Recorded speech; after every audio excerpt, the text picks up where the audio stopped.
Welcome to Democratic Television, a program of the Santa Clara County Democratic Party that brings insights, perspectives, and attitudes of our always thoughtful Democratic guests. Today we're joined by John Laird in a special role.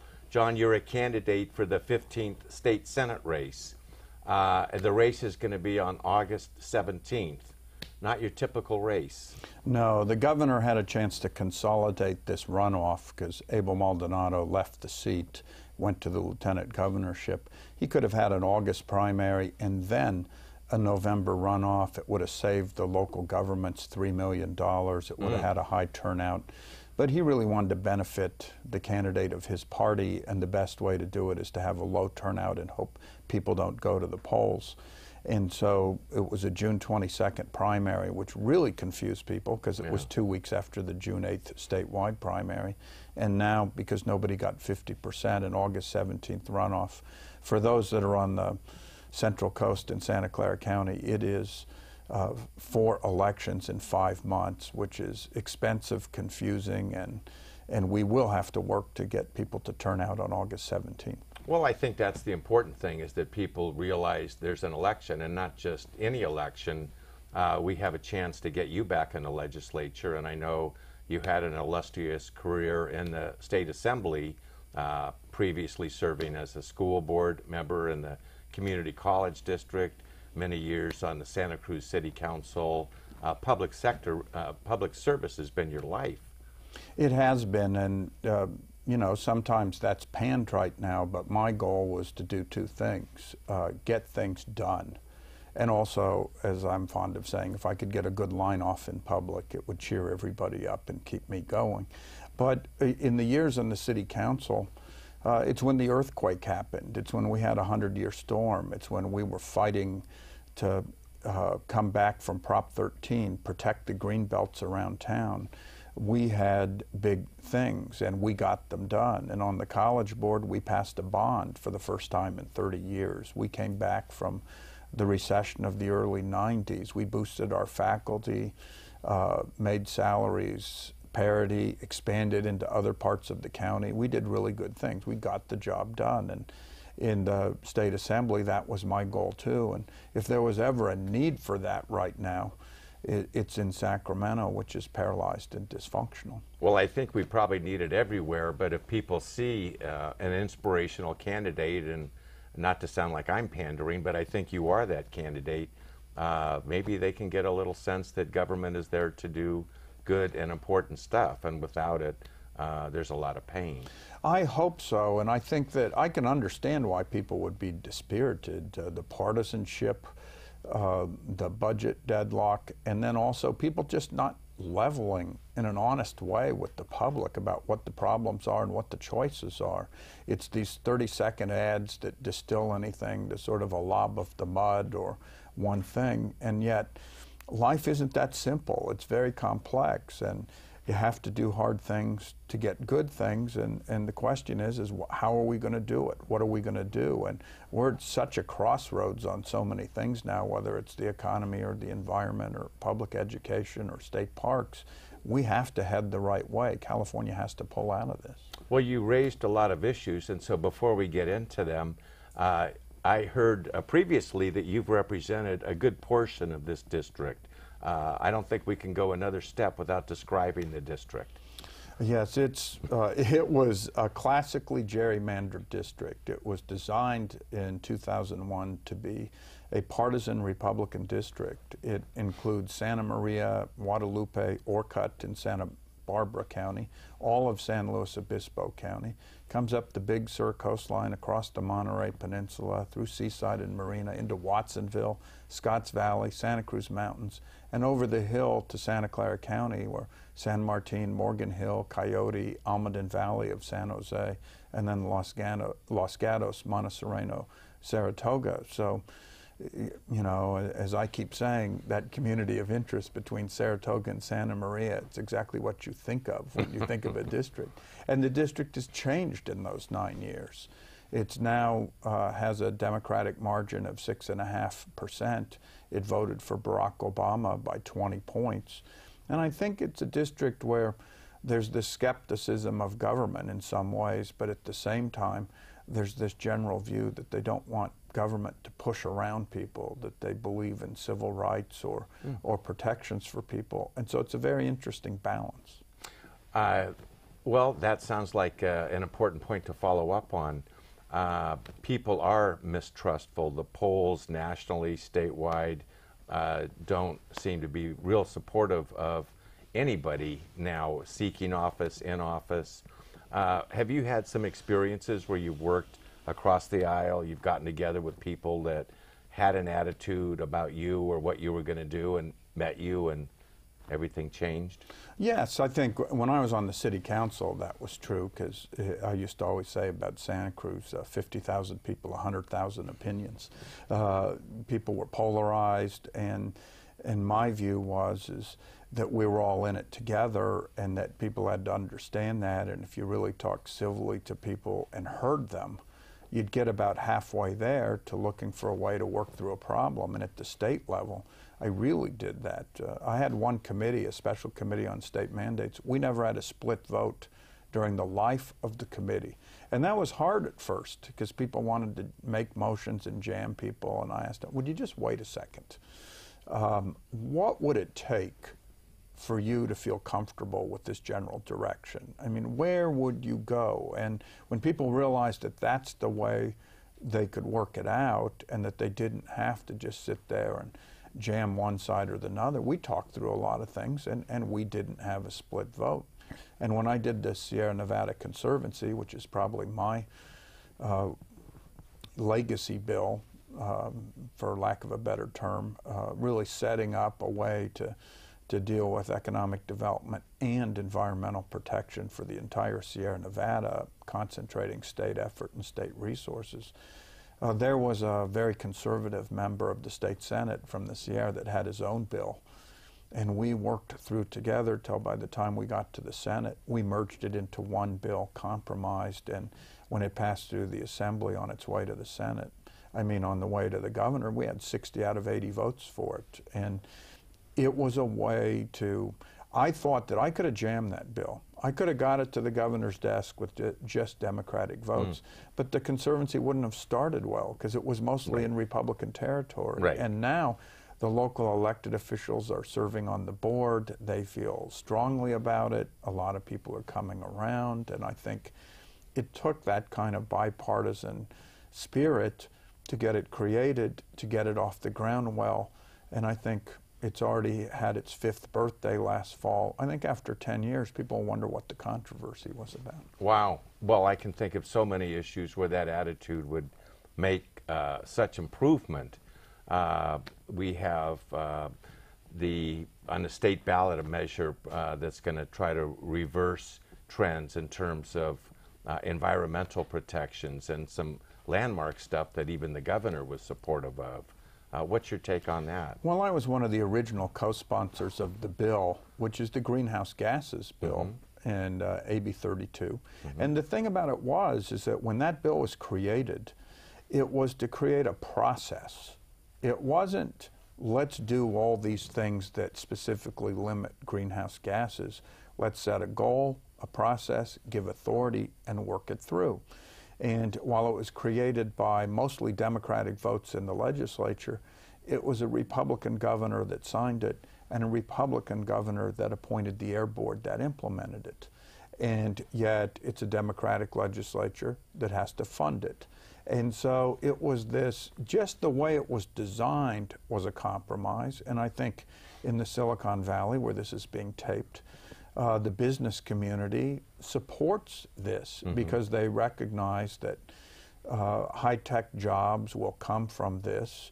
And as I'm fond of saying, the auto industry fought more efficient cars in Washington for years. And then the market shifted to more efficient cars, and Detroit was left behind. Americans by the thousands lost manufacturing jobs.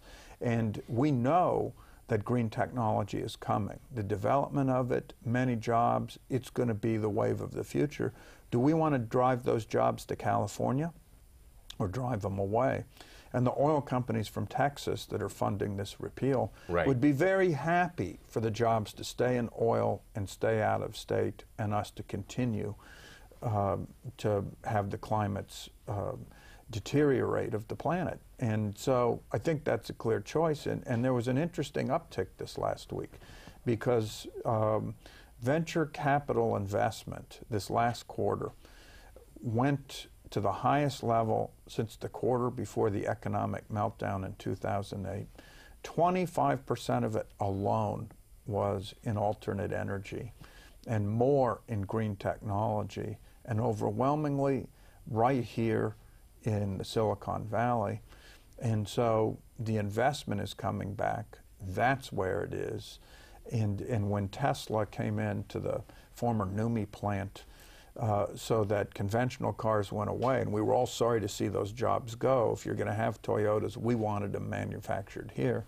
But if Toyota's pulling the plug and Tesla's willing to go in, that's an investment in that exact green technology. Keep the jobs going, keep them going for alternate technology, keep them here. And I think if California hadn't done AB 32, those jobs wouldn't have located here. Wow. So you're taking a position opposing what the Texas oil companies are supporting. I'm sure your opponent is wise enough to take that position too. He appears to be heading that way, but it's interesting because he opposed the original bill when AB 32. Oh, he opposed 32. Oh, he spoke against it on the assembly floor. He said it was a sham and government by press release. And I think he realizes that he's in a new district now. And so he's like some of the politicians we were talking about. He's firmly on both sides of the issue. It was a sham, government by press release. He's never retracted that. But he doesn't think we should repeal what is government by press release and a sham. He hasn't repudiated that. So hopefully we can drag him all the way on this at some point. Well, it'll be good if you get a chance to have at least one debate where you can get that on the record, because you really don't want to be public with too many different positions on the same issue. So it sounds well, to I me... think that's one of the reasons he is ducking debates, and it's interesting. He's accepted a couple of joint forums where the public isn't invited inside. Oh. And the League of Women Voters and a TV station in San Luis Obispo invited him to a debate, canceled it when he wouldn't have accepted, and next week, and we're taping this with about a month to go in the election, next week there will be a debate, and 3 of the 4 of us have accepted and he hasn't. It will be open to the public. It will be moderated by the League of Women Voters. It will be broadcast, and if he chooses not to be there, that's his choice. But I think that when you have conflicting positions like that on an issue, you don't want to be in public and have to clarify it. And right now, with as we tape this, we're weeks into a budget deadlock. Right. And I wouldn't be surprised at any time this show is repeated. We're still in the budget deadlock, but there's these 2 choices on public education, and if he went to a debate, he'd have to say which one he was doing. That's right. So we're going to take a quick break. When we come back, we're going to keep talking. 15th Senate District, important. Great. Hello, my name is Jerry McNerney. I'm the newest elected member of the United States Congress from Northern California. I represent the 11th Congressional District. I got involved in politics because my son encouraged me to do so. I'd never thought about doing that before in my life. And here I am now in Congress helping to change the direction of our country. If you would like to get involved in your country, we need you. We need your help. The community needs you. Please contact your local Democratic Party at 408-445-9500 and help make a difference. Thank you.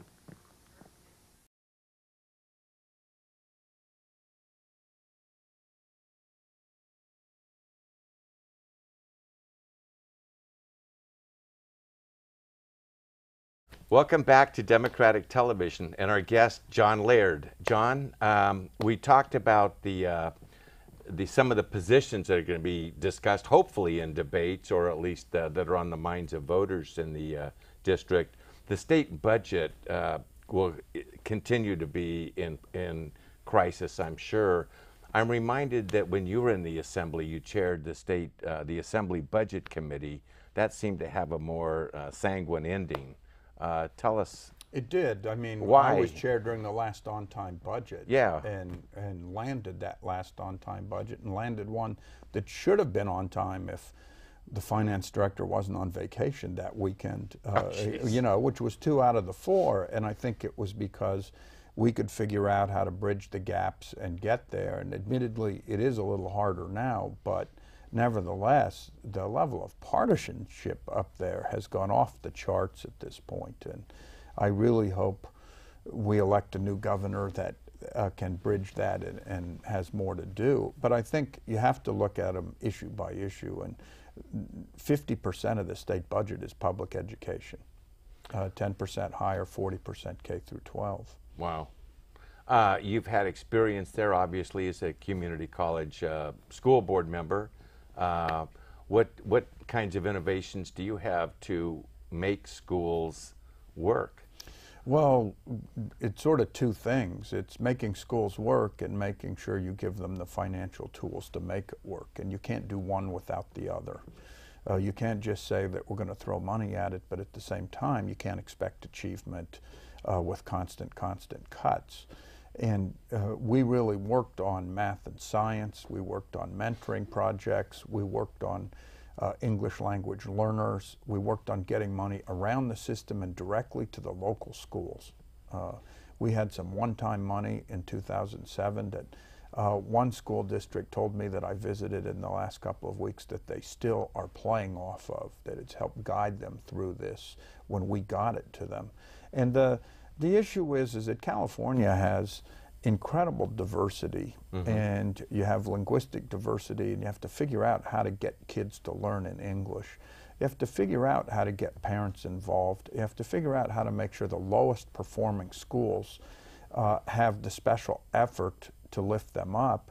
And then we moved this last year from 46th per capita expenditure on students among the 50 states to 47th. Education Week magazine gave California schools an F. And the debate that's going on in Sacramento right now, because there's been an $11 billion cut from schools in the last 18 months. Teachers are being laid off, class sizes are going up, schools are closing. It's a dreadful situation. And in the budget that is late, there's going to be a choice. And the choice is do you make another $250 per pupil cut, which is what the governor is proposing, or do you try to scrape together a little new revenue together with other things through the budget and add back? Start marching back on the road to adding to schools this year. That's the choice, and I'm the one candidate that wants to add. And I think many people don't realize that's what's at stake in this very election. Well, what has your opponent done to improve education? Not much, and I think it's because he's beholden to the pledges he takes to people outside the state, and so while he'd like to help education, he has to cut. When he was Republican leader last year, that's when they made the most cuts, and he wants to pay back the $11 billion, but he also wants a hard spending cap, which wouldn't allow you to raise the money to pay it back. Those 2 things are mutually exclusive. And I think that's another reason why he's not excited about debating, because the first question would be, if you say we're going to pay $11 billion to school and you want to cap at our current expenditures at the current level, which is the lowest per capita since the Great Depression, how are you going to pay back schools? Well, you can't with a spending cap. He would have to answer that question, and since those were 2 of the 3 or 4 things he used in his 30-second ads, some member of the press is bound to ask that of him. And I should say that this campaign's been more unique than any I've ever been in, because my opponent is plainly and simply hiding. Now, when I ran for the city council the first time, I walked 35 precincts. We were in 18 candidates' forums. If you were walking around town, you'd have to work to not run into me. And now there's not been a place that's been announced in public that the public can come without paying that he's appeared since this campaign was called. You know, it's just not there. There's not the ability to ask questions, to press on this. And when you got so much at stake right now, somebody wants to say, what are you doing to end the gridlock that you're in this moment in Sacramento, and what are you going to do to sort of resolve our cuts to education, our higher fees, our closing of state parks, he would have to answer it. Well, closing state parks is another issue that I think you get an A+ on. We'll be looking forward to some leadership and what can we do to keep them open. What are some of your ideas? Well, interestingly, I had this proposal in 2008 that you raise the vehicle license fee by $10 a year, and then anybody with a non-commercial California license plate gets into state parks for free. It pulled off the chart 73% in a private poll by the State Parks Foundation, and 65% of Republicans supported it. And it would finally give a solid base to state parks. The governor's proposed closing them the last 2 years, and this last year they've actually been closed part-time, many of them. And there was a study just released that showed for every family that visits a state park, they spend $57 in the surrounding community when they do it.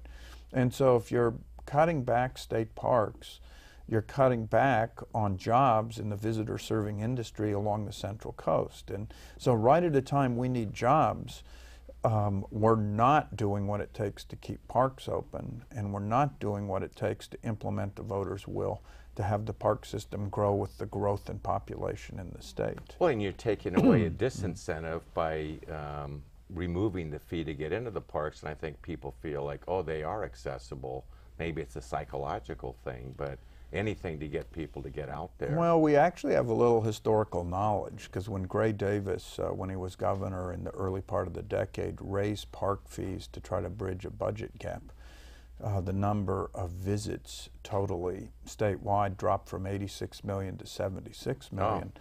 And I think that it shows there's elasticity in those fees. And it probably shows that the people that make it through the economy okay still get to go to Pebble Beach or their hotels in certain places, but those that are in the middle class or really work hard for a living, state parks are their access to the coast, or are their access to the forest, or are their access to picnics and cultural affairs or historical sites. And you know, that just shows that people price themselves out, and this would open it up to all Californians. It would be a great thing. Right.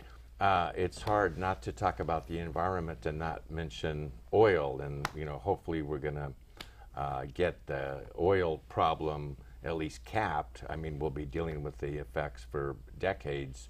I understand there could be a clear difference between you and your opponent on that issue. Well, my opponent worked for Exxon for 8 years and worked in just knowledge about drilling. He's a geologist, and last year there was an attempt by the governor to go around the State Lands Commission and jam some new drilling through the state legislature.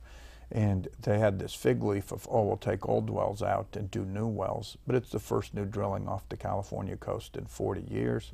It was blocked in the state assembly, where 42 Democrats and 1 Republican from Ventura said, we won't do that. And my opponent supported it, and no environmentalist supported that. And it really wouldn't have had the mitigations, and it's a profound difference in the race. We have about 3 minutes left. I'd like to talk about the race. What can folks do if they want to support you? Are you getting the outpouring of folks to help? While you're answering that, let's not forget the absentee ballots that I understand are out now, so literally people can be voting as they're watching this. Exactly. And the thing about it is that this turnout could be really low. The first thing to say is it's important for people to believe that this is important enough to vote on August 17th. You have to do it. It really makes a difference, and people are banking on people not voting. And the real difference is higher education fees, state parks being open, protecting the greenhouse gases bill, and choice. There's a fundamental difference on a woman's right to choose that's in this race.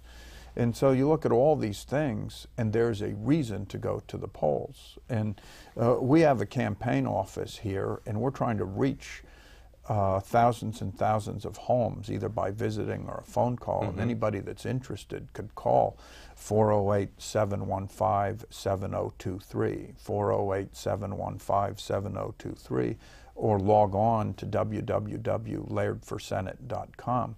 But I think this is one place where volunteer effort would really make a difference, because I think people calling other people, going to doors, and there have been major endorsements, California Teachers Association, California Firefighters, the Police Officers Research, every single major environmental organization has endorsed me, NARAL, Planned Parenthood. Everybody sees a fundamental difference in this race. And so I think it would be important not just to vote, but to volunteer and make sure everybody knows that August 17th is the time they have to vote again. Well, let's say it's by August 17th. Exactly. They could be voting today. And weekends, Yeah. you can call the county clerk. There are places to vote on weekends beforehand, or different places. You can generally go to the courthouse in downtown San Jose and vote. Check with the clerk, check your sample ballot. It will tell you those times and directions. This will probably be the only time when there's only one issue on the ballot, and that is who's going to be the next leader of the 15th Senate District. Our goal is to have that be John Laird. What was that phone number again? 408-715-7023. So if people have any questions for you, or positions on issues, or to volunteer to get out, walk a precinct, and that will give them entree to your victory party the night of August 17th. Absolutely, and that would also give them a reason to really celebrate. Yes, well, that would be great news for the 15th Senate District, and great news for the state of California, regardless of your party. So, John Laird, thank you very much for being on Democratic Television. Thanks for having me. Thanks for watching DTV. Give us a call at 408-445-9500, or visit our website, www.sccdp.org. Help make a difference. Help John Laird. Thank you very much.